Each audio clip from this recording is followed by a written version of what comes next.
नमस्कार दोस्तों। कैसे भेजी थी मैंने 80 से ज़्यादा एप्लीकेशन, जिसमें 60 से ज़्यादा एप्लीकेशन ने मुझे एक्सेप्ट किया और मैंने इंडिया में बैठे बैठे 6 महीने लंबी हॉस्पिटेशन को एक्सेप्ट किया यूनिवर्सिटी क्लिनिक हैम्बुर्ग से। आइए जानते हैं how to send a professional application for a hospitation and get accepted. चलिए अब ये शुरू करते हैं जानना कि हॉस्पिटेशन की प्रोफेशनल एप्लीकेशन की प्रिपरेशन शुरू कहाँ से करें। देखिए, सबसे पहला स्टेप होगा कि आपको ये जानना जरूरी है कि कौन से हॉस्पिटल्स अवेलेबल हैं पूरे जर्मनी में। मैं हमेशा जो रेकमेंड करता हूँ वो होते हैं यूनिवर्सिटी हॉस्पिटल से शुरू करना। किसी भी सिटी में, चाहे आप फॉर एग्जांपल कोलोन में अप्लाई करना चाहते हैं, डॉर्टमुंड में अप्लाई करना चाहते हैं या ड्यूसलडॉर्फ में अप्लाई करना चाहते हैं, किसी भी बड़ी स्टेट में अगर आप अपना एप्लीकेशन भेजना चाहते हैं तो आई वुड रेकमेंड कि आप सबसे पहले वहां की यूनिवर्सिटी हॉस्पिटल की वेबसाइट को ढूंढें, गूगल करें और वहां से अपनी एप्लीकेशन ढूंढना और भेजना शुरू करें। यूनिवर्सिटी हॉस्पिटल्स के पास बड़ी अच्छी फंडिंग होती है और उस फंडिंग के वजह से उनके पास बहुत बड़ी कैपेसिटी होती है। मतलब ये हुआ कि वहां पर चांस ज्यादा है कि आपको एक फ्री स्पॉट मिल जाएगा, ना कि सिर्फ हॉस्पिटेशन शुरू करने का, बट इवेंचुअली वहां जॉब ओपनिंग भी मिलने का। ये जरूरी है कि आप एक यूनिवर्सिटी क्लिनिक से शुरू करें। सारे डिपार्टमेंट्स भी वहां पर ऑफर होंगे, तो आप फ्लेक्सिबली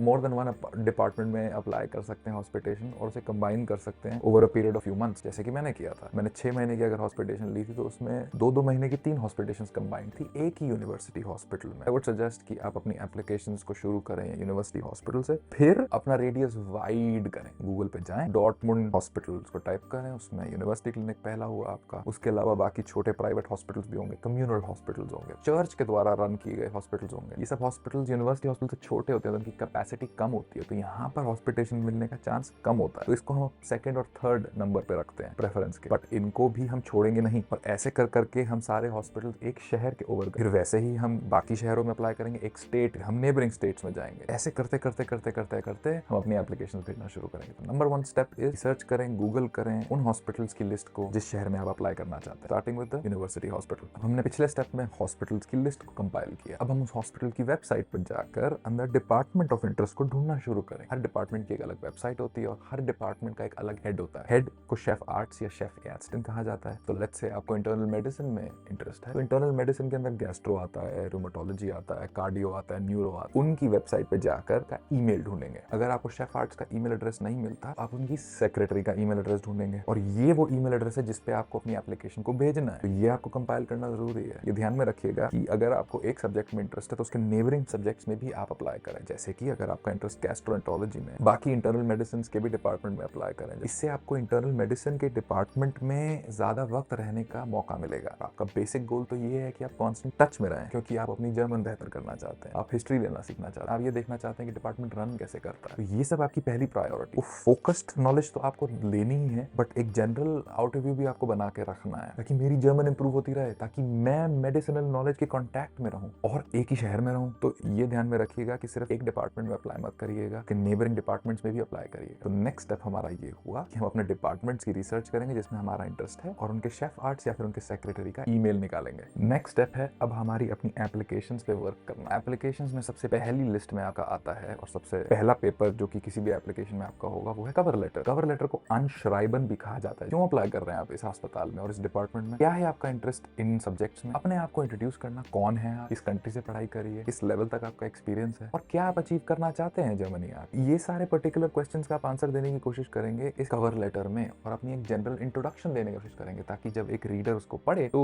200 to 300 वर्ड्स उसको समझ आ जाए कि जो इंसान मुझे अप्लाई कर रहा है उसका बैकग्राउंड ये है, उसका इंटरेस्ट ये है और ऐसे वो आना चाहता है इन इंटरेस्ट को लेकर। ध्यान में रखिएगा कई पॉइंट्स। कवर लेटर होना चाहिए इंग्लिश में नहीं, जर्मन में। हमने कोई भी डॉक्यूमेंट अगर इंग्लिश में भेजा अपने हाथों से लिखा हुआ तो आप वैसी गेम से आउट हो गए। तो प्रॉपर ग्रामेटिकली करेक्ट जर्मन में आपका कवर लेटर होना चाहिए। प्रॉपर फॉर्मल फॉर्मेट को फॉलो करता हुआ वो कवर लेटर लिखा होना चाहिए और एड्रेस्ड होना चाहिए उस डिपार्टमेंट हेड को जिसको आप करंटली उस एप्लीकेशन से अप्लाई कर। अब उसमें आप फिर कई डिटेल्स चेंज भी करेंगे। मान लीजिए आप 100-150 एप्लीकेशन भेज रहे हो, तो ये ध्यान में जरूर रखिएगा कि नाम, डिपार्टमेंट और जो इंटरेस्ट आप अपना बता रहे हो, एक एप्लीकेशन में कार्डियो, दूसरी एप्लीकेशन में गैस्ट्रो, उनको ना चेंज कर लेना। ऐसा ना हो कि आप कार्डियो हेड को अपनी एप्लीकेशन में गैस्ट्रो की एप्लीकेशन फॉरवर्ड कर रहे हो, वो मतलब कंप्लीटली आप फिर गेम से आउट। मतलब उस वो डिपार्टमेंट आपको कंसीडर ही नहीं करेगा अगर आपने ये फेटल मिस्टेक कर दिया। तो इन सब चीजों का थोड़ा ध्यान रखना। तभी मैंने सबसे पहले स्टेप में ये कहा था कि आप सारे ईमेल्स को कलेक्ट करोगे ताकि आपको पता हो किस डिपार्टमेंट हेड का किस ईमेल को आपको कहाँ भेजना है। तो पहला डॉक्यूमेंट जो हमें प्रिपेयर करना है जर्मन भाषा में, प्रॉपर करेक्ट जर्मन भाषा में, is called the cover letter और अनश्राइबन। नेक्स्ट जो आपकी लाइन में डॉक्यूमेंट्स की लिस्ट में आता है और वो मेरे हिसाब से सबसे इंपॉर्टेंट डॉक्यूमेंट है, बिकॉज वो आपका एक विजिटिंग कार्ड की तरह फंक्शन करता है, इज द सीवी, करिकुलम विटे, जिसको कि हम यहाँ जर्मनी में लेबेंसलाuf की तरह जानते जानते हैं। ये जैसे कि मैंने कहा आपका विजिटिंग कार्ड है। एक अच्छे प्रोफेशनल लिखे सीवी से आपको एक ग्लांस में पता चल जाता है कि क्या इस इंसान की खूबियां हैं, क्या इस इंसान का अब तक इंटरेस्ट रहा है, क्या इस इंसान के अब तक एक्सपीरियंस रहा है और क्या ये मेरे डिपार्टमेंट में फिट होगा कि नहीं। एक professional CV very very important. कैसे प्रिपेयर करेंगे हम प्रोफेशनल सीवी को? जर्मन में होना चाहिए सबसे पहली बार। प्रोफेशनल फोटोग्राफ होनी चाहिए, टी शर्ट में, टोपी में, कोई फोटोग्राफ नहीं। मेन गोल इज कि आपको प्रोफेशनल दिखना है और वो फोटोग्राफ क्लियरली ली जानी चाहिए, आपके मोबाइल फोन से नहीं। थोड़ा पैसा खर्चिए, थोड़ा टाइम लीजिए और जाके एक प्रोफेशनल फोटोग्राफ खिंचवाइए और उस प्रोफेशनल फोटोग्राफ को आप इस सीवी में डालेंगे। सो प्रोफेशनल फोटोग्राफ जर्मन में लिखा होना चाहिए, करेक्टली फॉर्मेटेड होना चाहिए। ये नहीं कि शुरुआती पार्ट में जहां पर आप अपना नाम, एड्रेस और अपने एक्सपीरियंसेस दे रहे हैं वो एक फॉर्मेट में हुआ, साइज 16 में हुआ और नीचे आते आते हॉबीज के वक्त आपका साइज 14 हो गया। फॉर्मेटिंग प्रॉपर होनी चाहिए और उस सीवी से मुझे ये पता चलना चाहिए कि यार इस बंदे का इंटरेस्ट किस फील्ड में रहा है, किस फील्ड में जाना चाहता है। अब अगर तो आपने सिर्फ एमबीबीएस करी है, there is no problem, but मैं हमेशा ये सजेस्ट करता हूँ कि आप अपने अगर होम कंट्री में लैंग्वेज सीख रहे हैं तो साथ पर साथ इस फील्ड में आपका इंटरेस्ट है वहां पे जेआरशिप जरूर उठा लो। जेआरशिप जनरली ये दिखाने की कोशिश करती है कि आप वेले नहीं बैठे थे अपने घर पे जर्मन सीखते वक्त, कुछ कुछ सीख रहे थे। अब मैं सर्जरी में इंटरेस्टेड था तो मैंने वो cardiac surgery, neuro surgery, general surgery, plastic surgery, हर डिपार्टमेंट में मैंने वही एप्लीकेशन में अपने previous experience from general surgery को भेजा। But what it shows is कि मेरा इंटरेस्ट सर्जिकल फील्ड्स में लाया करता है, ना कि मेडिसिनल फील्ड्स में। इतना gradation is okay, it doesn't have to be exactly वही सब्जेक्ट जिसमें कि आप पीजी करना चाहते हैं, बट उससे लगभग पास में रहता हुआ सब्जेक्ट। और कोई भी सीवी आप 1.5 पेज से लंबा नहीं बनाएंगे, कोई भी कितना भी लिखना हो। अगर आपने 1.5 पेज से लंबा वो सीवी खींच दिया, मतलब कि वो सीवी प्रॉपर्ली फॉर्मेटेड नहीं है और आप फालतू इन्फॉर्मेशन दे रहे हो, कोई नहीं पढ़ेगा उसे। तो खुला खुला लिखा होना चाहिए, बुलेट पॉइंट पे लिखा होना चाहिए, इंपॉर्टेंट चीजें उससे पता चलनी चाहिए। अब अगर आपको सीवी का एक टेम्पलेट चाहिए जो मैंने यूज किया था भेजने के लिए, तो आपको मालूम ही है, नीचे डिस्क्रिप्शन में उसका लिंक दे रखा है, वो मुफ्त है, आप डाउनलोड कर सकते हैं। पर अगर आप जानना चाहते हैं एग्जैक्टली उस सीवी को डिजाइन कैसे किया जाए कि भाई रोहित हाथ पकड़ के हमें सिखाओ सीवी कैसे बनता है, हाथ पकड़ के हमें बताओ कवर लेटर कैसे बनता है, हमें एग्जैक्टली बताओ मुझे कहाँ से ईमेल ढूंढना है और मुझे एग्जैक्टली बताओ कॉन्फिडेंस के साथ कि मुझे हॉस्पिटेशन मिलेगी, तो उसके लिए मैंने एक हॉस्पिटेशन का कोर्स भी बनाया है। उसका भी लिंक आपको नीचे डिस्क्रिप्शन में मिलेगा। वो लेकिन पेड कोर्स है और वो बड़ी मेहनत से मैंने बनाया है। तो अगर आप लेना चाहते हैं ऑल इन वन कोर्स जो कि आपको एग्जैक्टली गारंटीड हॉस्पिटेशन दिलवा दे, that is the course my friend to take. आगे बढ़ते हैं। देखिए, एक क्वेश्चन जो बार बार मेरे पास लिखा हुआ आता है कमेंट सेक्शन में, वो ये होता है ये जानने का कि यार जर्मनी में पीजी किस भाषा में होती है। देखिए, जर्मनी में हर चीज एक ही भाषा में होती है और वो है जर्मन। आप रोड पे किसी बात करने जाएंगे, जर्मन में होगा। बेकरी में खाना खरीदने जाएंगे, जर्मन में होगा। आपका इंटरव्यू जर्मन में होगा। आपका काम एज अ डॉक्टर जर्मन में होगा। आपके पेशेंट्स जर्मन बोलेंगे। आपको इंस्ट्रक्शन ऑपरेटिंग थिएटर में या फिर आपके सीनियर से जर्मन में मिलेगी। आपके हर डॉक्यूमेंट जो आपके घर पे पोस्ट से भेजा जाएगा वो जर्मन में लिखा होगा। इसलिए हर डॉक्यूमेंट जो आप अपनी एप्लीकेशन में भेजेंगे वो भी जर्मन में लिखा होना चाहिए। अब जर्मन भाषा आप सीख तो रहे हैं, चाहे वो गोथे इंस्टीट्यूट से, किसी प्राइवेट इंस्टीट्यूट से। मैं सजेस्ट करता हूँ अप टू C1 तक सीखें, बट B2 तक इज रिकमेंडेड। आपकी हर एप्लीकेशन के अंदर हर एक वर्ड जो लिखा हुआ है वो grammatically correct and properly formatted होना चाहिए। अब इस चीज के लिए ऑनलाइन सर्विसेज भी बहुत एग्जिस्ट करती हैं, जहां पर आप अपना एक CV डिजाइन करें और फिर उनको भेज सकते हो। वो करेक्शंस आपको वापस भेजेंगे फॉर अ लिटिल अमाउंट। तो उस सर्विस को हिचकिचाइए मत यूज करने से। It is better to use it once और फिर आपके पास एक करेक्ट फॉर्मेट आ गया जिसको कि आप बार बार यूज करते रहेंगे, रादर देन कि आप मिस्टेक्स बनाते रहें for saving a couple of 100 Euros और उसके बाद फ्रस्ट्रेशन को झेलें। देखिए, स्कूल सिस्टम हमें ये सिखाता है कि हर चीज हमें खुद फिगर आउट करनी है, वरना तो आप चीटर हैं। बट रियल वर्ल्ड में ना, अगर आप खुद फिगर आउट कर रहे हैं तो अपना वक्त जाया कर रहे हैं। स्मार्ट लोग हमेशा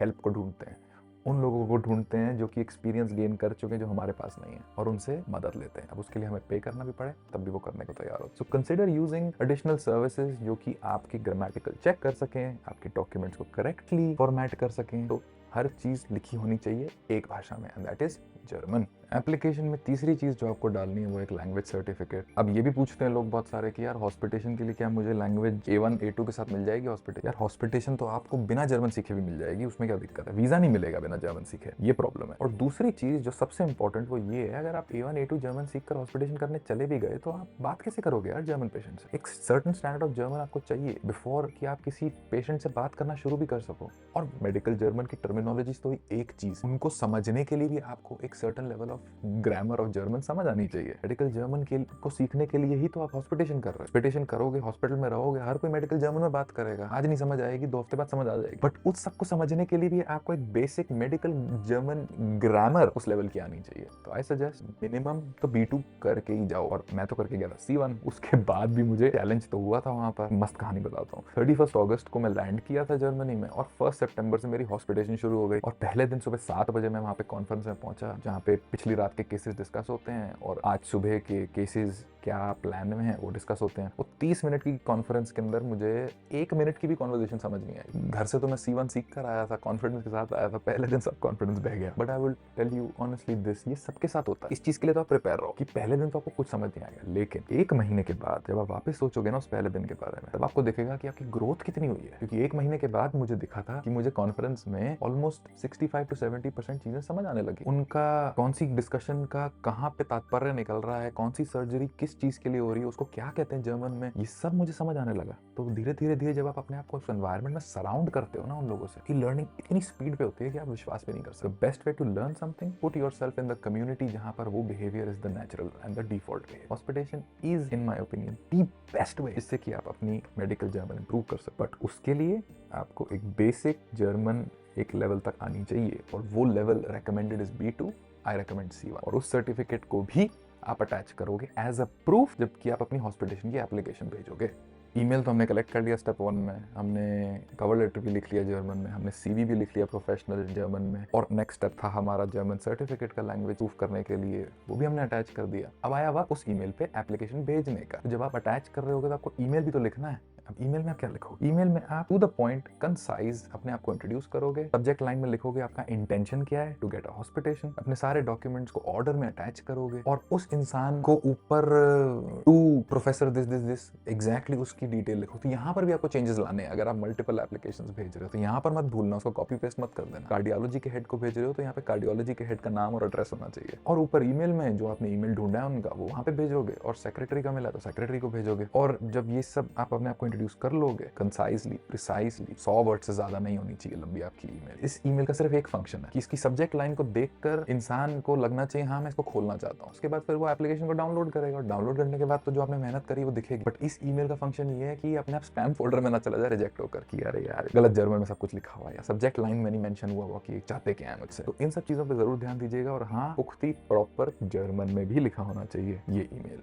ऑब्वियसली। बस ये हुआ। अब आपने अपनी एप्लीकेशन भेज दी। अब यही स्टेप को आप बार बार लगातार रिपीट करोगे अलग डिपार्टमेंट्स में भी, एक यूनिवर्सिटी हॉस्पिटल के। और फिर जब आपका यूनिवर्सिटी हॉस्पिटल एक सिटी का खत्म हो जाएगा जिन डिपार्टमेंट्स में अप्लाई करना चाहते थे, तो फिर आप आगे बढ़ेंगे। हमारी फर्स्ट स्टेप जो रिसर्च हमने करी थी communal hospital, private hospital, church के हॉस्पिटल्स, उनमें भी फिर वापस हम यही स्टेप्स रिपीट करेंगे। सेक्रेटरी या शेफार्ड का नाम और ईमेल निकालेंगे, अपनी एप्लीकेशन के अंदर उन सबके नाम चेंज करेंगे, उनको टेलर मेक करेंगे इन लोगों के लिए, और उनको सेंड करेंगे। ये चीज हम बार बार करते रहेंगे, रिपीट करते रहेंगे, लगातार करते रहेंगे, और फिर आने शुरू होंगे हमारे पास रिप्लाई। अब एक चीज जरूर ध्यान में रखिएगा कि इस एप्लीकेशन में कहीं पे भी हमने ये मेंशन नहीं किया कि सर मुझे रहने की जगह और पैसे दे दो। ये हम इसलिए नहीं करते क्योंकि हमें मालूम है ये, क्योंकि रोहित ने हमें बताया है कि हॉस्पिटेशन पेड नहीं होती। इसका मतलब ये हुआ कि वो आपको कोई पैसा नहीं देंगे, आप उनसे कुछ सीखने आ रहे हैं। तो गिव एंड टेक रिलेशनशिप है, ना वो आपसे पैसे मांग रहे हैं ना वो आपको पे करेंगे, क्योंकि जॉब थोड़ी आप उनसे सीखना चाहते हैं। आप एज अ स्टूडेंट वहाँ आ रहे हो, इंटरेस्ट शो कर रहे हो, तो ऐसा भी हो सकता है कि अगर आप बढ़िया हुए तो वो आपको हायर भी कर लें। So without putting out any advertisement उनको एक बढ़िया एप्लीकेंट मिल गया। So for them it is also a win situation, and for you it is also a win situation. जब आपके पास एक्सेप्टेंस आनी शुरू हो, और एक्सेप्टेंस आएगी मेरे दोस्त, जो मैंने आपको यहाँ बताया अगर आप उसको फॉलो करोगे ना, एक्सेप्टेंस तो आनी है, वो तो बाय प्रोडक्ट है। जब एक्सेप्टेंस आएगी तो उसको चूज करते वक्त ये दिमाग में रखना कि किस शहर में चूज कर रहा हूँ। और बढ़िया है यार, आई कांग्रेचुलेट यू एक हॉस्पिटेशन पाने के लिए, and I wish you the best आपके करियर के लिए। अगर आप यहाँ नए हैं तो कंसीडर सब्सक्राइबिंग, और वैल्यू मिली वीडियो से तो लाइक करिए वीडियो को। अगली वीडियो में मिलते हैं दोस्त।